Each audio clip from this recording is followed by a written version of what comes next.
ভুল বোঝাবুঝি থেকে গাজায় 15 চিকিৎসককে গুলি করে হত্যা, তদন্ত প্রতিবেদন প্রকাশ ইসরায়েলের। গাজায় একদিনে 57 জনের মৃত্যু, সেনাদের আরও নৃশংস হওয়ার নির্দেশ নেতানিয়াহুর। যুদ্ধ বন্ধের দাবি জানিয়ে পিটিশনে প্রায় 1.5 লাখ ইসরায়েলি স্বাক্ষর। ফিলিস্তিনিদের প্রতি সংহতি জানিয়ে 26 এপ্রিল দেশজুড়ে ধর্মঘটের ডাক জামাতে ইসলামীর, ইসরায়েলি পণ্য বয়কটের আহ্বান। 30 দিনের পরিবর্তে মাত্র 30 ঘন্টায় যুদ্ধবিরতি পেলেন জেলেনস্কি। মার্কিন প্রেসিডেন্টকে খুশি রাখতেই পুতিনের সাময়িক নমনীয়তা, বলছেন বিশ্লেষকরা। মার্কিন বিমান হামলায় ইয়েমেনে নিহত বেড়ে 12, আহত 30। লেবাননে সামরিক যানে বিস্ফোরণে 3 সেনার মৃত্যু।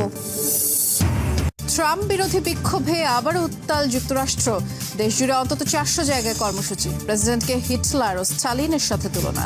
গাজায় বর্বরতা আগ্রাসন চালিয়েই যাচ্ছে ইসরায়েলি বাহিনী। নৃশংস হামলায় আরও 57 ফিলিস্তিনি নিহত হয়েছে। আশ্রয় ক্যাম্পগুলো লক্ষ্য করে চলছে নির্বিচারে বোমাবর্ষণ। ভুল বোঝাবুঝি থেকে গাজায় 15 চিকিৎসককে হত্যার ঘটনা ঘটেছে বলে স্বীকার করেছে ইসরায়েল। রোববার ওই ঘটনার তদন্ত প্রতিবেদন প্রকাশ করে আইডিএফ। অসম্পূর্ণ ও ভুল প্রতিবেদন দেওয়ার সঙ্গে জড়িত একজনকে বরখাস্ত করা হয়েছে। এর মধ্যেও গাজা জুড়ে দখলদার বাহিনীর হামলা অব্যাহত আছে। একদিনে নিহত হয়েছেন অন্তত 32 ফিলিস্তিনি। গাজায় যুদ্ধ চালিয়ে যাওয়ার ঘোষণা নেতানিয়াহুর। গাজায় যুদ্ধ চালিয়ে যাওয়ার অঙ্গীকার করেছেন ইসরায়েলি প্রধানমন্ত্রী বেনিয়ামিন নেতানিয়াহু। হামাস যুদ্ধবিরতির প্রস্তাব প্রত্যাখ্যান করার পর এই ঘোষণা দিলেন তিনি।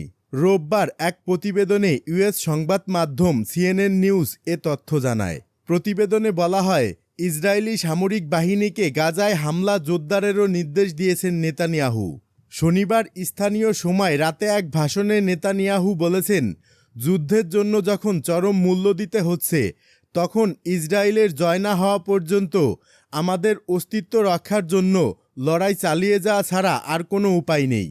স্থানীয় সময় শনিবার রাতে এক ভিডিও বার্তায় নেতানিয়াহু বলেন, ইসরায়েলের কাছে আর কোনো বিকল্প নেই এবং বিজয় অর্জন না করা পর্যন্ত আমাদের অস্তিত্বের জন্য লড়াই চালিয়ে যেতে হবে। সম্প্রতি হামাস কর্তৃক ইসরায়েলের যুদ্ধবিরতি প্রস্তাব প্রত্যাখ্যানের কথা উল্লেখ করে গাজায় বোমাবর্ষণ চালিয়ে যাওয়ার ঘোষণা দেন নেতানিয়াহু। তিনি বলেন, আমরা যদি এখন হামাসের দাবি মেনে নেই, তাহলে আমাদের সৈন্যরা, শহীদরা এবং আহত বীররা যে বিশাল অর্জন করেছেন তা একেবারে নষ্ট হয়ে যাবে। তিনি যুক্তি দেন যে হামাসকে গাজায় থাকতে দেয়া মানে ইউএস প্রেসিডেন্ট ট্রাম্পের গুরুত্বপূর্ণ ভিশন কখনোই বাস্তবায়িত হবে না। ট্রাম্প ফিলিস্তিনিদের গাজা থেকে অন্য দেশে সরিয়ে নিয়ে উপকূলীয় এই এলাকাকে মধ্যপ্রাচ্যের রিভিয়ারা হিসেবে পুনর্গঠনের আহ্বান জানিয়েছেন। বিবৃতিতে নেতানিয়াহু 20 লাখেরও বেশি ফিলিস্তিনির আবাসস্থল এই সংকীর্ণ ভূখণ্ডে আমেরিকার মালিকানার কথাও উল্লেখ করেছেন। তবে ইসরায়েলি প্রধানমন্ত্রীর এমন বক্তব্যের সমালোচনা করেছে হোস্টেস ফ্যামিলিজ ফোরাম হেডকোয়ার্টার্স। ফোরামটি বলেছে, অনেক কথা ও স্লোগান দিয়ে সহজ সত্যি ঢাকার চেষ্টা করা হবে। নেতানিয়াহুর বাস্তবে কোনো পরিকল্পনা নেই। এতে আশ্চর্যের কিছু নেই যে প্রশ্ন করার সময় দেওয়া হয়নি, না হলে তাকে মৌলিক প্রশ্নের উত্তর দিতে হতো। 59 জন জিম্মিকে তাৎক্ষণিকভাবে ফিরিয়ে আনার জন্য ইসরায়েল ঠিক কী করছে?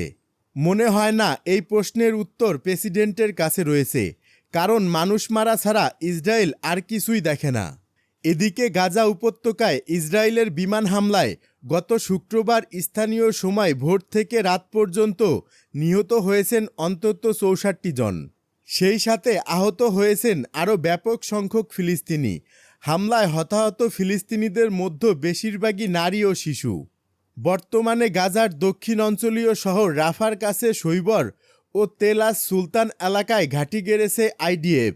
সূত্রের বরাতে জানা গেছে, এই দুই ঘাঁটি থেকেই পরিচালনা করা হয়েছে সর্বশেষ এই হামলা।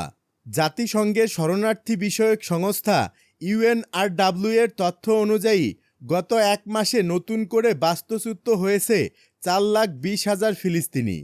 গাজার স্বাস্থ্য মন্ত্রণালয় জানিয়েছে, 1.5 বছরের বেশি সময় ধরে চলমান ইসরায়েলি আগ্রাসনে গাজায় 51,000-এর বেশি মানুষের মৃত্যু হয়েছে।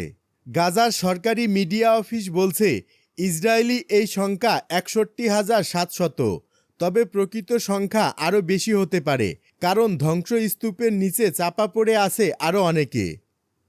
ইউক্রেনের ভূখণ্ড রাশিয়ার কাছে হস্তান্তর, শান্তির নামে আমেরিকার নয়া খেলা।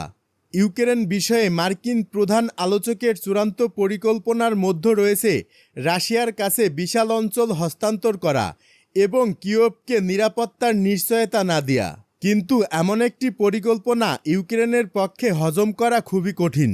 প্যারিস শীর্ষ সম্মেলনে মার্কিন এবং ইউরোপীয় কর্মকর্তারা একত্রিত হয়ে এমন একটি তথাকথিত শান্তি পরিকল্পনা উপস্থাপন করেছেন, যা দৃশ্যত যুদ্ধ বন্ধ করার লক্ষ্যে প্রণয় করা হলেও বাস্তবে এটি ইউক্রেনকে বিভক্ত করার জন্য একটি নতুন মডেল।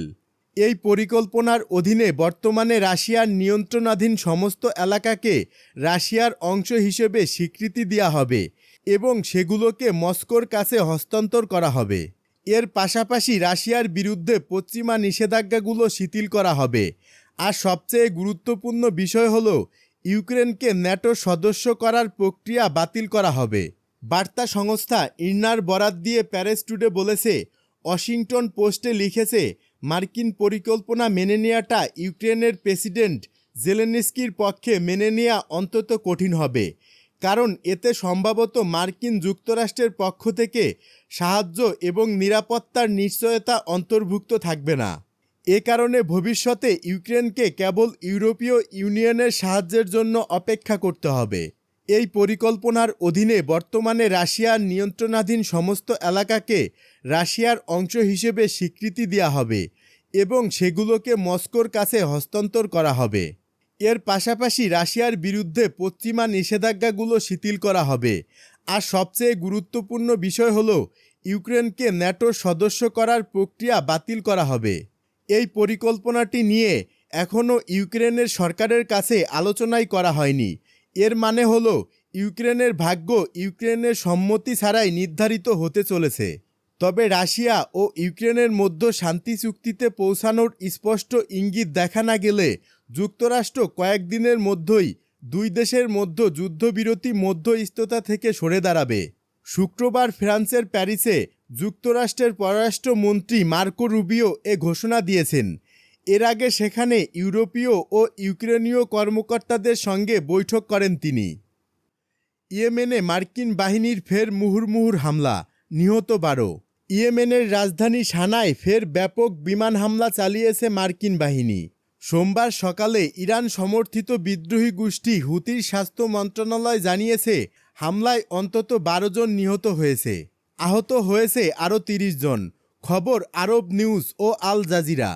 হুতি পরিচালিত সাবা নিউজ এজেন্সি মন্ত্রণালয়ের বরাত দিয়ে বলেছে, আমেরিকান শত্রুদের রাতভর হামলায় হতাহতের ঘটনা ঘটেছে। সানার ফারোয়া জেলার একটি আবাসিক জোন এবং একটি বাজারে এই হামলা হয়েছে। এছাড়া মারিব প্রদেশ, পশ্চিমে হুদেয়দা এবং উত্তরে হুতিদের ঘাঁটি সাদায়েদেও হামলা হয়েছে বলে প্রতিবেদনে বলা হয়েছে। মার্কিন প্রেসিডেন্ট হিসেবে ক্ষমতায় বসার পর ইয়েমেনে হুতিদের বিরুদ্ধে অভিযানের ঘোষণা দেন ডোনাল্ড ট্রাম্প। এরপর থেকে গত মাস থেকে ইয়েমেনে একের পর এক হামলা চালিয়ে যাচ্ছে মার্কিন বাহিনী। এর আগে গত বৃহস্পতিবার ইয়েমেনের রাশা ইসা জ্বালানি বন্দরে ব্যাপক হামলা চালায় যুক্তরাষ্ট্র। এতে নিহত হয় 80 জন, আহত হয়েছে 150 জনের বেশি। জাতিসংঘের সেক্রেটারি জেনারেল শনিবার বলেছেন, মার্কিন হামলায় তিনি গভীরভাবে উদ্বিগ্ন। গাজায় ইসরায়েলি হামলায় আরও অন্তত 64 জন নিহত। শুক্রবার ভোর থেকে গাজায় ইসরায়েলি হামলায় অন্তত 64 জন নিহত হয়েছেন এবং হতাহতের সংখ্যা ক্রমেই বাড়ছে।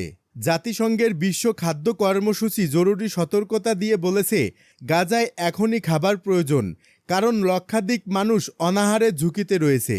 গাজার সংবাদদাতা জানিয়েছে, মানুষজন মানসিকভাবে ভেঙে পড়েছে। একদিকে ইসরায়েলি বোমাবর্ষণ, অন্যদিকে ইসরায়েলি অবরোধের কারণে সাহায্য পৌঁছাতে না পারায় তারা তাদের সন্তানদের খাবার দিতে পারছে না। গাজার স্বাস্থ্য মন্ত্রণালয় জানিয়েছে, গত 18 মাস ধরে চলা ইসরায়েলের যুদ্ধ শুরু হওয়ার পর থেকে এখন পর্যন্ত কমপক্ষে 51,065 ফিলিস্তিনি নিহত হয়েছেন এবং আহত হয়েছেন 1,16,505 জন।